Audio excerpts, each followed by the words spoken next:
à cette invitation parce que nous considérons que les moments que nous vivons sont particulièrement graves et qu'ils doivent appeler de chacun de nous au sens de la responsabilité et surtout du dépassement par rapport aux convictions que chacun d'entre nous peut avoir.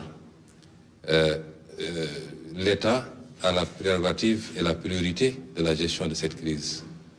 Mais c'est une crise qui interpelle tous les Sénégalais, tous les citoyens. Ce n'est pas une crise qui interpelle seulement l'État et les plus autorités qui sont à sa tête, notamment le président Macky Sall, mais c'est une crise qui interpelle tous les citoyens sénégalais.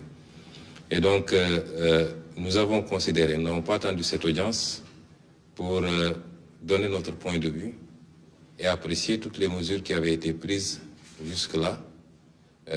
Et considérer que c'est des mesures qui allaient dans le bon sens. C'était les mesures qu'il fallait prendre.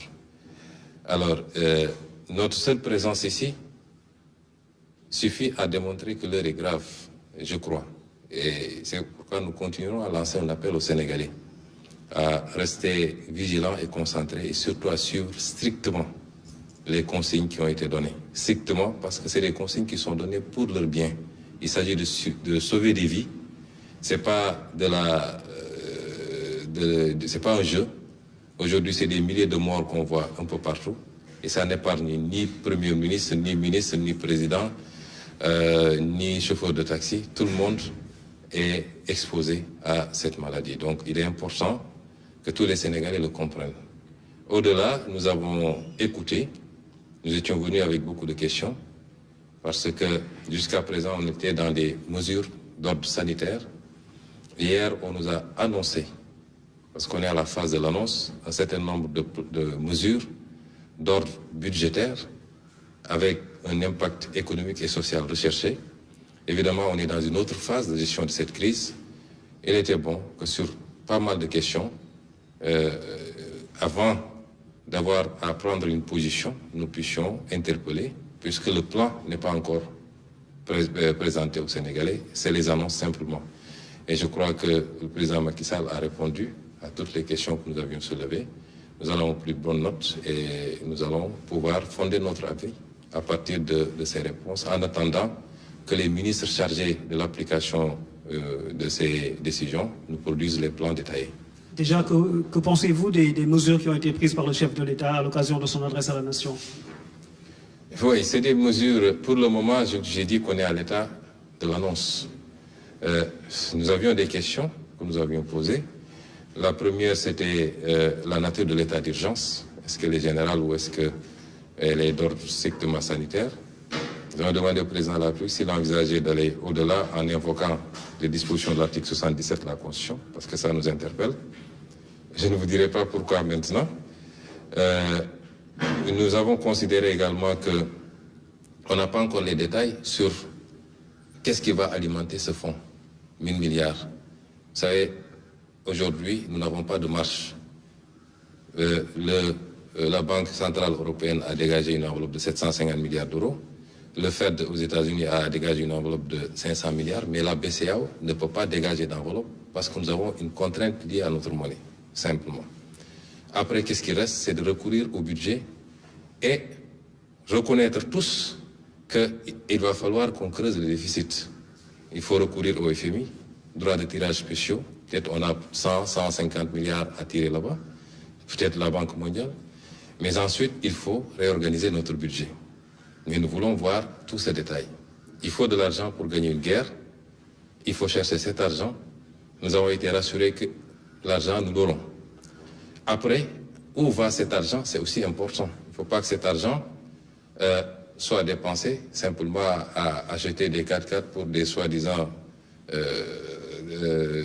structures qui vont lutter contre le virus, ou bien que dans l'allocation de cet argent-là, ça profite à quelques lobbies et que ça n'aille pas vraiment à la gestion de la crise. Ça, c'est extrêmement important.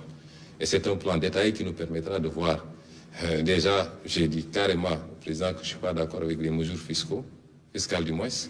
Les mesures d'annulation de dette fiscale, surtout quand c'est fait de manière généralisée, ne sont jamais de bonnes mesures.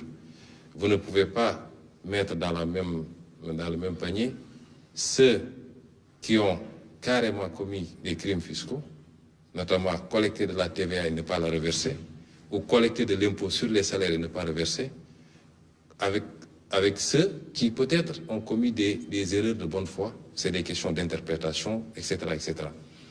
Mais nous avons considéré qu'il est plus pertinent de demander simplement un moratoire, de repousser le paiement de ces dettes fiscaux, puisque nous-mêmes, d'après ce qui m'a été dit, nous allons demander aux bailleurs de nous octroyer un délai pour le paiement de notre dette, plutôt que de procéder à l'annulation d'une dette, pour que ça aille simplement dans des poches et non pas dans la lutte réellement contre la pandémie ou la relance de l'économie.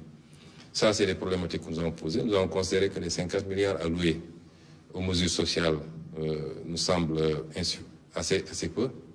Notamment, si vous avez une enveloppe de 1000 milliards, vous connaissez la situation du pays. Je crois qu'il faut envisager mettre un peu plus. Nous n'avons pas entendu de mesures pour les salariés, par exemple, également.